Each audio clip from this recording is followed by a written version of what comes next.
还有一种咳嗽就是过敏性咳嗽，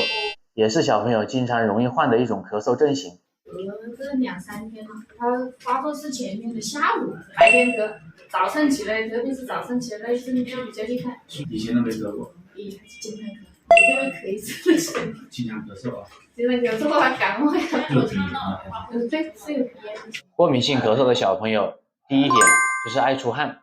第二点就是经常流鼻涕、鼻塞、揉眼睛、揉鼻子，第三点就是一遇到过敏源就会咳嗽，晚上咳嗽，白天也会咳嗽，见风咳。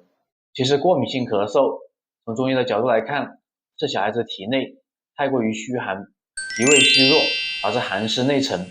所以对外界阴寒的东西会过敏，比如说牛奶、花粉、鸡蛋等寒凉性质阴寒的就会过敏。所以家长查了过敏源，避开过敏源的话，只是治标不治本，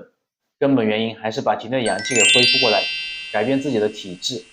把淤堵跟寒邪排出来之后，孩子咳嗽才能好，小孩才能健康的成长。家长一定要及时调理，把阳气恢复过来，这样子可以增加小孩子的抵抗力，就不会容易过敏，不会容易发生过敏性咳嗽。